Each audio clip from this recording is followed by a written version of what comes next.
Just how worried should we be about J.J. McCarthy's mechanics and those couple of misses in the preseason? Welcome to the Locked On Vikings podcast.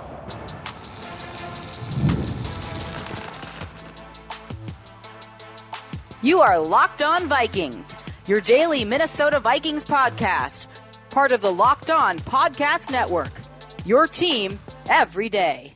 Hello, everybody, and welcome to the Locked On Vikings podcast, where we're always trying to learn something new. Part of the Locked On Podcast Network, your team every day. And thank you so much to my hashtag everydayers, those of you who listen to this show every single day.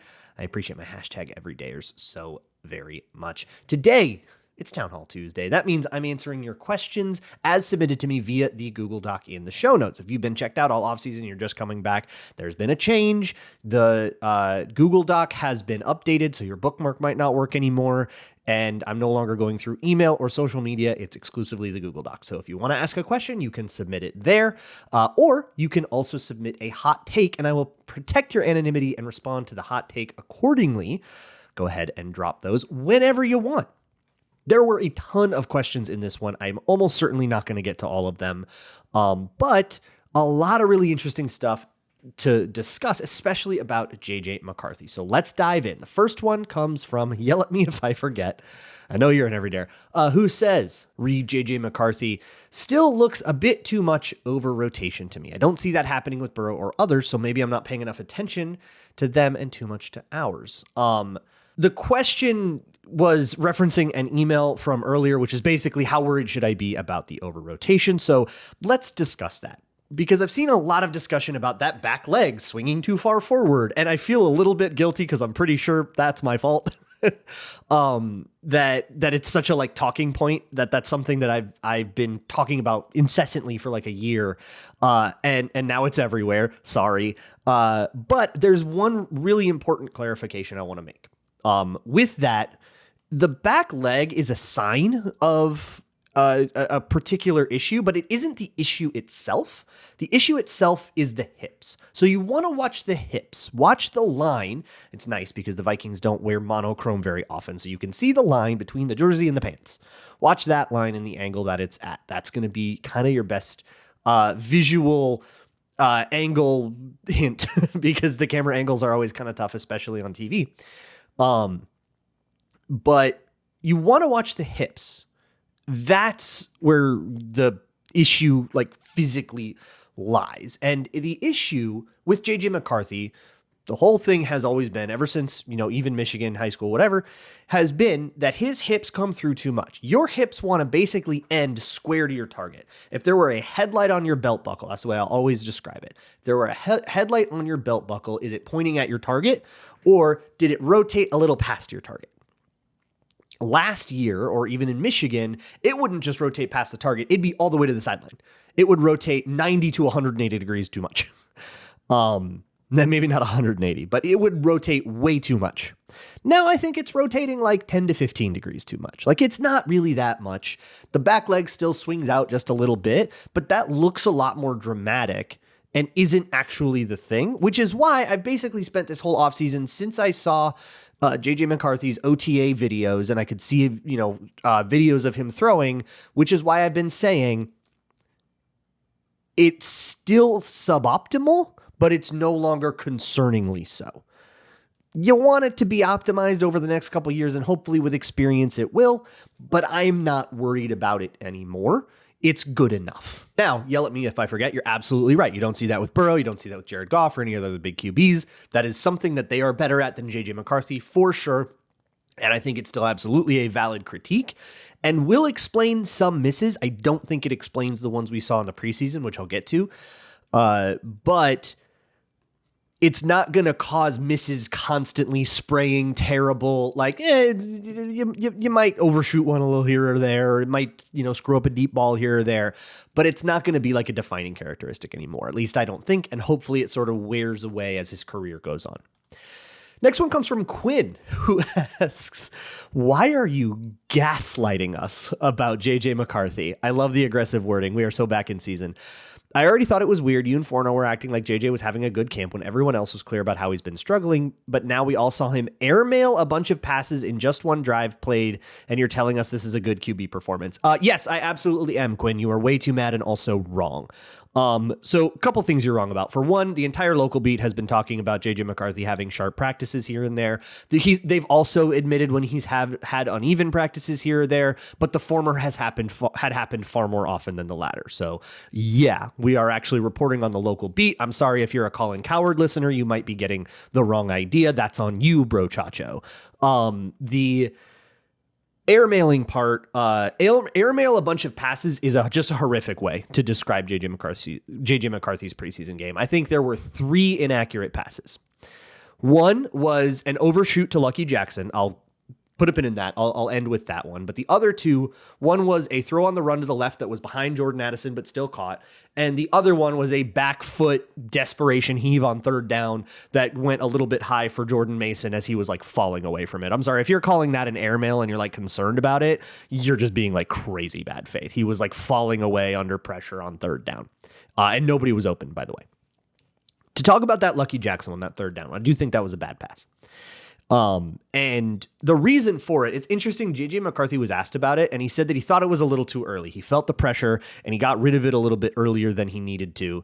And, therefore Lucky Jackson didn't have the time to kind of cross into the lane the way that he wanted him to. So that ball kind of got there before the receiver got there and he did that early. It's a bit of an excuse, but I also think that that's like, I think it's a little bit of a flimsy excuse. Like that did go a little high anyways, buddy. But he was trying to keep it away from the defender. So like, I kind of get it. And I think that it doesn't remove the criticism. It just reshapes it and says, okay, it's not that you just delivered inaccurately. It's that your timing was a little rushed because of pressure. And I don't think it had to be, but that is very much the only time I felt that happened on that preseason game. So it's certainly not something that I'm concerned about. And like, 12 reps, you threw 7 passes and there's one that I'm like not happy about. I'm going to be completely fine with that if I'm being honest. So I think you're being just ridiculously harsh. Samathy, speaking of ridiculously harsh, says, listening to your recap of JJ's preseason game, why are you giving him more benefit of the doubt than you have other QBs when he has an egregious overthrow? Again, calling that an egregious overthrow is crazy to me. He missed by like 4 inches.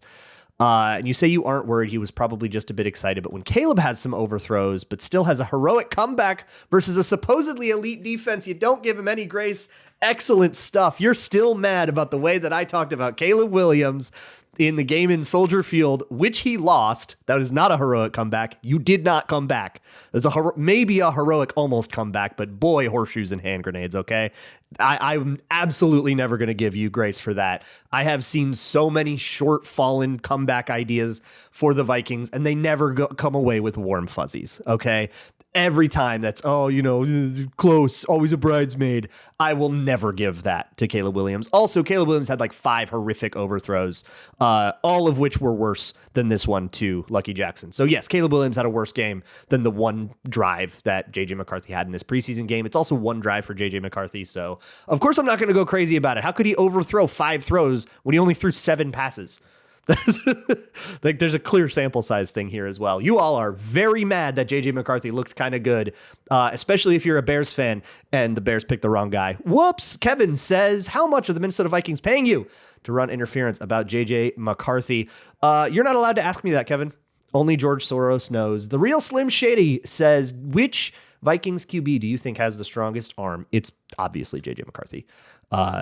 Max Brosmer showed off some arm strength, and that's pretty cool because I think that was a critique of his, but or at least not a deep ball, like this sort of conservatism, this Sean Mannion style. I will get back around to him, but it's definitely JJ McCarthy. He has like a bullet cannon of an arm, and the problem is getting him to back off of like putting all the zip on it every time.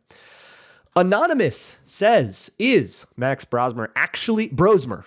I keep saying that wrong, and I'm sorry, Gophers fans. Max Brosmer actually going to make this team? As a Badgers fan, I'm disgusted and starting to get worried. This is not a Joel Stavy situation. Not anymore. It may have started as a Joel Stavy situation, a Mitch Leidner, if you will. Go Cougars. But is he going to make this team? He has certainly made a case. And I think the next 2 preseason games are going to be really important for this, right? If Max Brosmer comes out and throws 2 interceptions, all this goodwill melts away immediately. He has to perform well in those 2 games as well. But now the same thing applies to Brett Rippon in a way it did not before. That is the progress that was made in that game. I don't think one preseason game can do it on its own, but it can certainly put you in a position you were not in before. And with Brosmer going into camp, it is so hard as QB4 to earn that opportunity at all, let alone do well with it. And to his credit, he has, I think, overcome probably the hardest hurdle. Now he's in it. Now you're in the battle, and now you just got to outplay the guy and be really actually that much better. But you've overcome the politics of it. That is such a huge step. That brings you from 1% to 45%. Like, it's huge. But we still definitely have a long way to go. If he does make the team as a Badgers fan, if you want the haterade, it's still going to be QB3. So it's okay. Because Sam Howell played really well in that preseason game and sort of put a lot of his questions to bed from a really, really rough camp. Okay, a whole bunch of like depth chart questions, interior D-line, what do we do with the wide receiver stuff? And then, of course, your hot takes coming up next on Locked On Vikings. Today's episode of Locked On Vikings is brought to you by Yahoo Fantasy. It is that time, and if you're going to draft J.J. McCarthy and a Justin Jefferson stack in fantasy, you got to do it on Yahoo. If your league isn't set up yet, you got to get on that. Go play on Yahoo Fantasy, whether you're a first-timer or a veteran making your millionth league. Yahoo Fantasy works because it works. It's an app that actually goes quickly, and you don't have to spend a bunch of time navigating through menus when it's 11:59 and you have to make a quick ad drop because there was some surprise injury, or you're trying to race to get the waiver claim in when somebody turns out to surprise be a player, kind of like Jordan Mason was last year. He was that guy. Yahoo Fantasy is the place to do it. They've been doing this for 28 years, and for good reason. And to celebrate those 28 years of fantasy football greatness, Yahoo Fantasy is dropping 28 big new features over 28 days throughout all of August. They dropped the Yahoo Fantasy Guillotine Leagues to kick it off, which is a killer new way to play fantasy football on Yahoo, where the lowest scoring team gets eliminated each week until there's one team left standing. With the season around the corner, now's the time to get your league together and give this new mode a try. If you're more into the classics, you can still play in head-to-head private leagues or join a public league. Stay tuned for more killer announcements and start playing your Yahoo Fantasy football now at yahoofantasy.com/LockedOnNFL. Moving along with Town Hall Tuesday here on the Locked On Vikings podcast, we got to go rapid fire because I have so many questions and so many hot takes. So we'll go as fast as we can here. The next one comes from Mr. Nylons, who asks, how do you feel about signing Amari Cooper or any other wide receiver out here in free agency to help replace Rondale Moore? So Rondale Moore out for the season, confirmed in case you were wondering about that. But I don't know about Amari Cooper or like needing a wide receiver 3. I think Jalen Nailor has that sort of Addison replacement thing on lock. Lucky Jackson appears to have taken that wide receiver 4 job, and that was before Rondale Moore got hurt. So if you're replacing Rondale Moore, you're not really looking for like a starting wide receiver. Maybe you want some kind of gadget player, but maybe they try to give that job to Ty Felton in a way that, he didn't really have access to before. Or Brandon Powell's still out there. I kind of think that that's the angle. If you're looking for a punt returner, it cannot be Silas Bolden. He was terrible at it. That would be unacceptable to me. And it seems as though the Vikings are still very much unconvinced because Lucky Jackson, Miles Price, Jalen Nailor, and Silas Bolden are still taking punts in practice, in training camp practice. So it seems like they haven't given him that job either, but they did give him the preseason reps. Going to be really interested to see what they do in the next one. But look, as much as Brandon Powell was statistically did nothing, he basically fair caught every single punt. When your kind of designated punt returner goes down for the season, that becomes a lot more palatable when you just, okay, you know what? He's not going to fumble any, we're not going to get any yards, but we're going to survive and the games will all come down to something else. Becomes a little bit more attractive of an option. Superstar Madden GM, says, how much do the details of second or third string position battles really matter to the common fan? LDR's hot camp and speculation on who takes wide receiver 6 can provide fun conversation in the down months, but it feels like these storylines wash away the second the real season begins. For sure they do. Absolutely. The second the real season begins, you're not going to care about these guys that are, a lot of these guys are going to like triumphantly win their starting jobs and then like be a healthy scratch most of the season or just play special teams or whatever. But I'm fine with that. And I think if you're an everydayer on the Locked On Vikings podcast and you're listening daily to Locked On Vikings, in the summer in August, then you probably are all right with that too. I think the intrigue of the preseason comes down to that, but they're personal stories. Good for Levi Drake Rodriguez if he can make the team again, get that extra, that the extra money that comes with that. Maybe get into some of these games and earn a spot in the rotation. The story of Jalen Redmond is really cool, but you do have to care about the people. If you're just the kind of person that turns on the Vikings on Sundays and says, go Justin Jefferson, you're not going to care about a lot of this stuff. And that's fine. You can absolutely be that person. But then there's not really much more to say to you, and we'll see you week 1. You kind of know everything you need to know. Rock Out with Your Hawk Out says, do you think that the Vikings would bring back Nick Muse as TE3 if the Eagles let him go?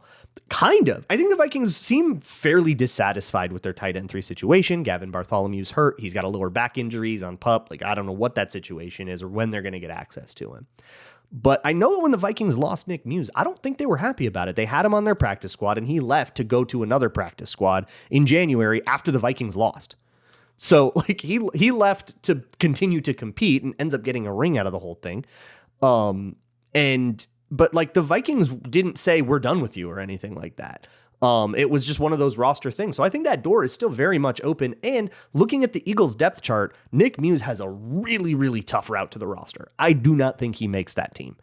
So I could totally see him coming back and maybe taking that job if somebody doesn't step up between Urasek or Nesbitt or Ricci or even Nick Van Nett, all of whom had their blemishes in that preseason game.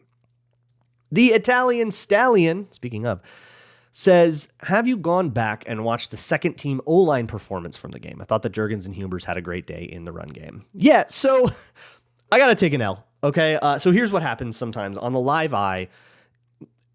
Especially the O-line, because it's just the side angle, because it is, they overlap with each other a lot, I will very often just mix guys up. I will just be like, wow, terrible play, so-and-so. And it turns out that it was a terrible play, but I just attributed it to the wrong guy. So I looked back through my notes, and there are a couple of plays where I was like, oh my God, Juergens got killed, and that was Henry Bird. There are still a few blemishes on his game. The botch snaps are a problem, and it happened twice with 2 different quarterbacks. And that is also a thing that was in camp. I still am not sure if I can 100% confirm that they were both his fault or not. But circumstantially, the circumstantial evidence supports that. But there was also a time when he failed to pass off a stunt, and he also got walked back into Brosmer's lap once when he came back in after Zeke Correll got hurt. But far from the really, really bad game that I thought he had. I think it was totally fine. And I think he did a lot of other good things. So I'm much happier with Juergens' game. And I think Henry Bird needs to be rocketed to the sun now. I just switch into a different guy. As for Huber, I noticed him in a good way a lot in that preseason game, and my rewatch confirmed that. I did see it correctly with him. A lot of really nice stuff, and I think a genuine push for the roster. And now they're putting him in at center with Zeke Correll hurt. He's the third team center, so he's going to get a chance to kind of prove a little bit more value, and that is an interesting way to maybe sneak onto the 53-man roster as the 10th O lineman, or maybe even push Juergens that much more if Juergens has a bad preseason game, next week. Anything can happen, right? But yeah, I'll back way off the Juergens thing. That his game was totally fine and probably one that we can pretty easily forget. Max asks, do you think the Vikings invested too much in the interior D-line this offseason? I don't think a D-line room composed of Phillips, Redmond, LDR, and Taki would have been bad, and I'm worried we might have to let go of a valuable young player for a short-term deal on an aging veteran. No, I do not think that is a problem at all. I think one of those 4 players, this is the kind of thing you get sometimes, but I don't think that Phillips isn't one. I think, of Redmond, Levi Drake Rodriguez, Taki Taimani, and throw Tyrion Ingram Dawkins in there. I think lose the worst of those guys. I don't think you're going to super mourn them. I think you're getting a little preseasoned here. Those guys did well in the preseason, but those guys, those guys are not going to be the impact players in the regular season that someone like Javon Hargrave or Jonathan Allen would be. By the way, both those guys are on multi-year deals. So there's also a long-term angle to it. And I know that they're getting older, but that's fine. I don't think like the existence of Taki Taimani is going to like become our long-term solution to the position. And I don't think you're going to be mourning that if he gets cut. Bimble Zibs asks, do you envision any offensive plays with Ty Felton lined up in the backfield? Probably too much of a tell. I don't think so. I don't think you want to put him in the physical position of having to lower his shoulder and, be a running back and take that punishment. I think you reserve that for bigger players. Fan trying to get you back on Twitter. Good luck, buddy. Says, if Ty Felton is Matthew Slater from week 1, is that even worth the 102nd pick?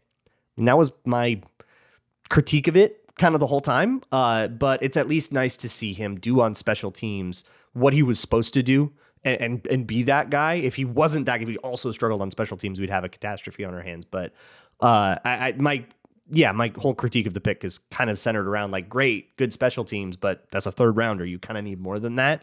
But at least it'll buy him time to maybe develop into something a little bit more down the line. And I guess that's the thing, but I guess, it's a little underwhelming use of that asset, considering how much maneuvering it took to get that compensatory third pick.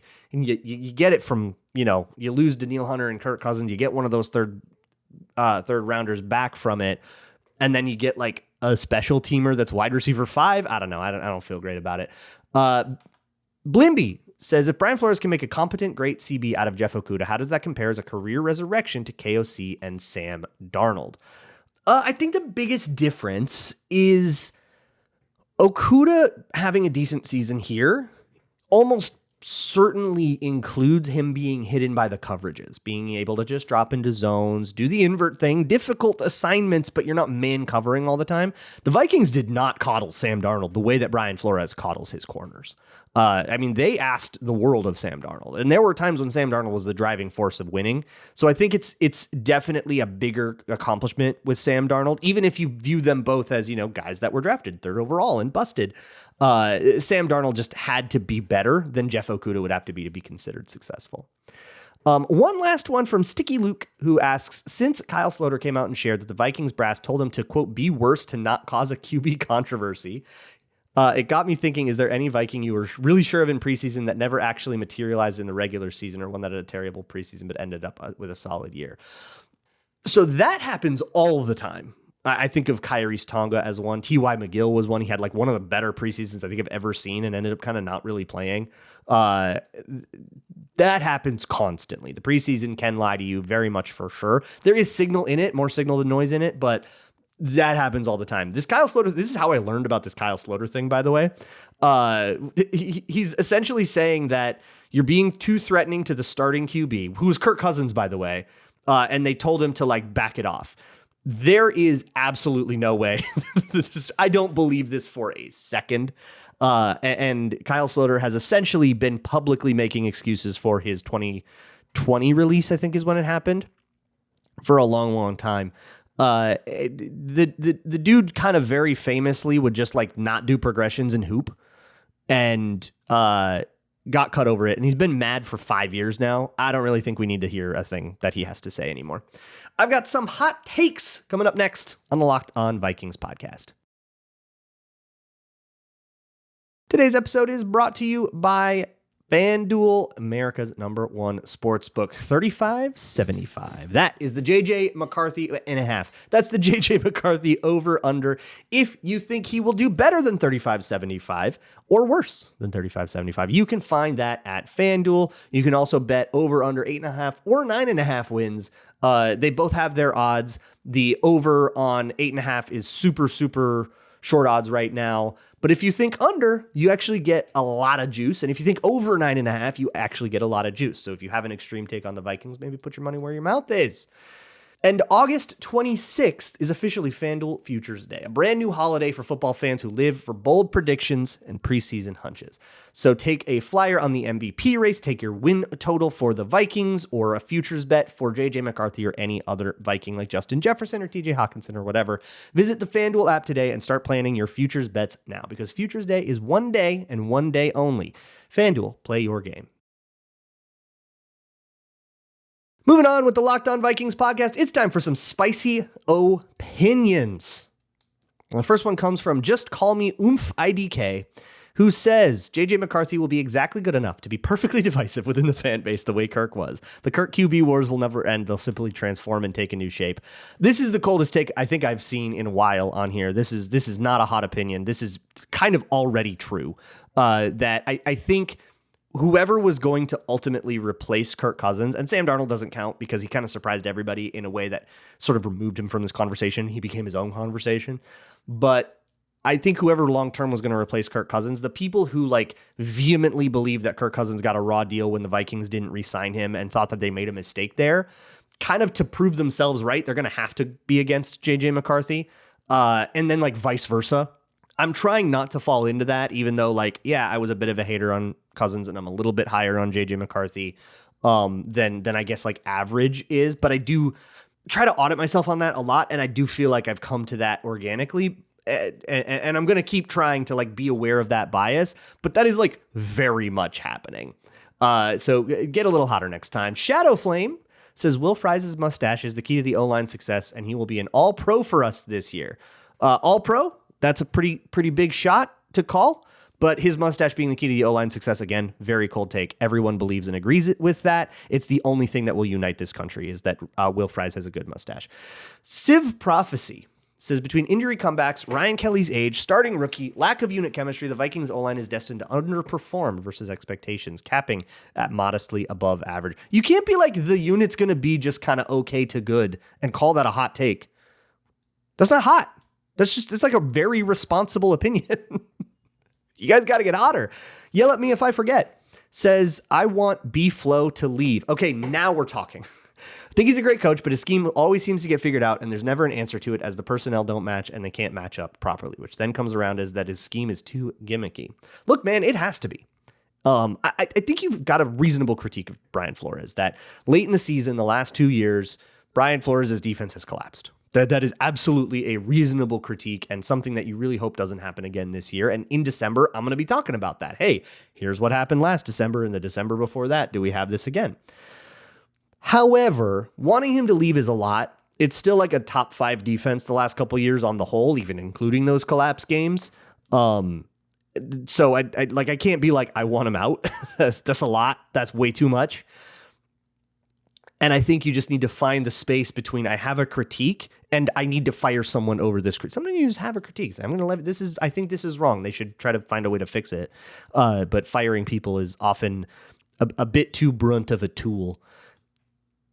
Kev Zinn says the Minnesota Vikings will trade Justin Jefferson at the trade deadline. There's always got to be somebody who says this.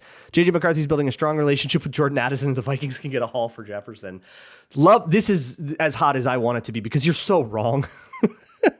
For one, Justin Jefferson's contract is virtually untradeable. There's way too much prorated bonus in it. It would absolutely torpedo the cap situation. He would have to like be demanding out, which is just not happening as much as ESPN wants it to. And maybe we'll manufacture another narrative someday. It's not happening right now at all. Also, JJ McCarthy and Justin Jefferson have a great connection. He's just not on the field right now because he's got the little hamstring thing, which is not going to jeopardize his week 1. But like, man, they were like sharing Mike and Ike's at Wolves games together. Like, it's fine. Tosin says, I think we should send a 3rd or 4th round pick to the Dolphins for Hill after week 5. Tyreek, I assume you mean. It'll be like the Rams adding Odell before the Super Bowl run. I'm just going to let that one marinate. I don't like Tyreek Hill as a person, so I can't support this for that reason. But in terms of his contract's probably way too insane to do that, right? I guess it depends on how the like option bonuses travel, which I'm not 100% familiar with, but he's also got a huge option due for that becomes fully guaranteed in 20 days. So yeah, that's probably not going to be plausible. But this is a hot take segment, so good job. Vikes guy says, season-long bold prediction, Isaiah Rodgers will pick off Jordan Love at least 2 times. Are you the same guy? Are you the guy that talked to him? I get it. You talked to him at camp, and he said he was going to pick off Jordan Love 2 times. This is Isaiah Rodgers' bold prediction. He called his own shot, and we're going to have to see it. Haley says the Vikings will have 1 or 2 wins before the trade deadline and bench McCarthy and will trade for Kirk Cousins, who will lead the Vikings to the playoffs. I know what side of the thing you were on. The trade for Kirk Cousins stuff is crazy to me. Look, here's my read on the situation. If you've been like unplugged, here's what people have been talking about in like the local beat. The Star Tribune people have said that relationship is still good. Kirk Cousins and Kevin O'Connell still very much have a good relationship. Last offseason, the business side just was not the same. You saw Kirk Cousins talk about it in the Netflix show that the Vikings wanted to be year to year with him. He wanted more of a commitment. Atlanta gave that to him, and that was kind of the end of that. However, as he gets older, as he gets sort of ushered out of Atlanta, as now he's the most expensive backup and whatever, and they maybe were going to want to get rid of him. Eventually there will come a time in Kirk Cousins' career where he has to choose between retiring and being a journeyman backup. If he wants to be a journeyman backup and go play for the coach he really likes again, I could totally see that happening, especially as we sit here and debate like Sam Howell versus Brett Rippon. If Kirk Cousins wants to come be the backup and come back to where he spent 6 years and he's got a great relationship with the fan base and the organization and everybody here, I could totally see that happening. But they're still not in the right phase of their life, okay? The college girlfriend is out at college. You're working at the Fat Burger. You guys are not in the same place right now, but maybe in a few years, you'll reconcile. You'll run into each other at a grocery store. Maybe one of you is bagging groceries. The other one has a high-power job. But you say, what have you been up to? And you talk about the things you did. And you realize you still have a lot in common. And it's just that your lives took you in separate directions for a few years. And now maybe you can reconnect. Maybe there's something to this. And you get a little nervous. And you say, maybe we should get a coffee later. Maybe what's your phone number? Are you with someone? And she says yes. And your heart just breaks. And you didn't realize you could get built up this much and broken down that much all over the course of the day. But that's life, baby. I'll talk to you all tomorrow, and as always, Skull.